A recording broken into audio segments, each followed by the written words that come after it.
السلام عليكم ورحمة الله وبركاته. الحمد لله رب العالمين والصلاة والسلام على سيد الأنبياء والمرسلين وعلى آله وأصحابه أجمعين وبعد. أعوذ بالله من الشيطان الرجيم. بسم الله الرحمن الرحيم. قل من كان عدوا لجبريل فإنه نزله على قلبك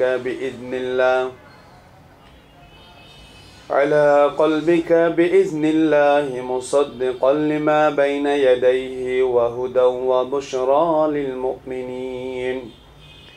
من كان عدوا لله وملائكته ورسله وجبريل وميكال فإن الله عدو للكافرين. আল্লাহ তাআলা ইরশাদ ফরমান, হে রাসূল তুমি বলো, মান কানা আদুওয়াল লিজিবরিল, যে জিবরাইলের শত্রু হবে। কেন শত্রু হবে? ফাইন্নাহু নাযালাহু আলা কলবিকা বিইজনিল্লাহ, আল্লাহ তাআলার অনুমতিতে সে তোমার অন্তরে কোরআন অবতীর্ণ করে। মুসাদ্দিকাল লিমা বাইনা ইয়াদাইহি, পূর্ববর্তী যে কিতাবগুলো আছে তার সমর্থক রূপে, সত্যায়নকারী রূপে।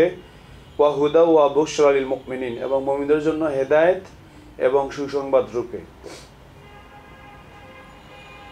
মান কানা আদুওয়াল লিল্লাহি ওয়া মালাইকাতিহি, আর যে আল্লাহর শত্রু হবে, ফেরেশতাদের শত্রু হবে, ওয়া রুসুলিহি, এবং তার রাসূলগণের শত্রু হবে, ওয়া জিবরিলা, এবং জিবরাইলের শত্রু হবে, ওয়া মিকাইলা, এবং মিকাইলের, ফাইন্নাল্লাহা আদুউল লিল কাফিরিন, তবে নিশ্চয় আল্লাহ কাফেরদের জন্য শত্রু।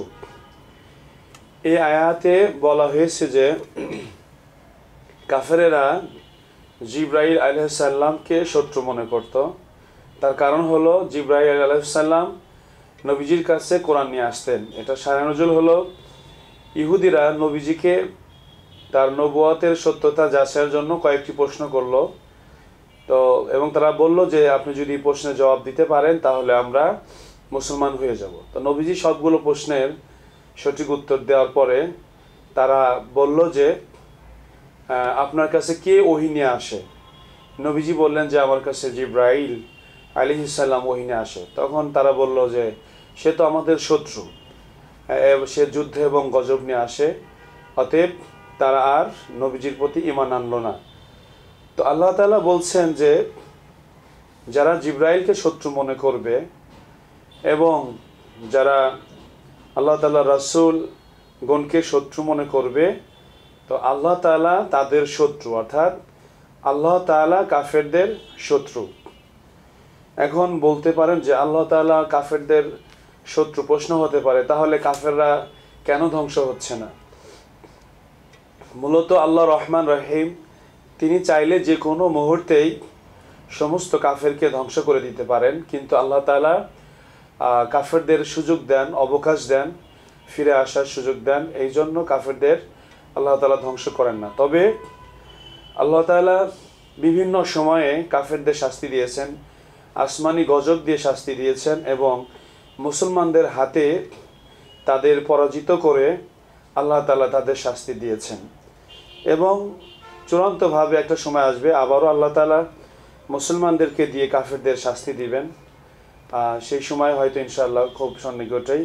তো এটার মূল বিষয় হলো যে কাফেররা কতটা নিকৃষ্ট যে আল্লাহ তাআলা নিজেই তাদেরকে বলেছেন আমি তাদের শত্রু।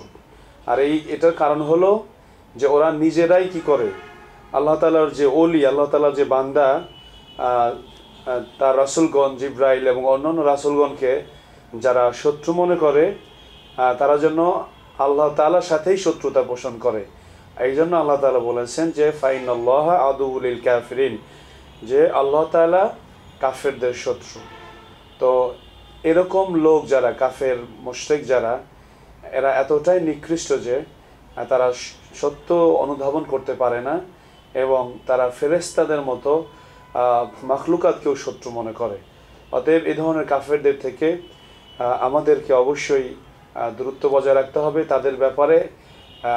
যে ধারণা এবং যে পরিচয় আল্লাহ তাআলা দিয়েছেন আমাদের সেটা গ্রহণ করতে হবে। আল্লাহ আমাদের তৌফিক দান করুন।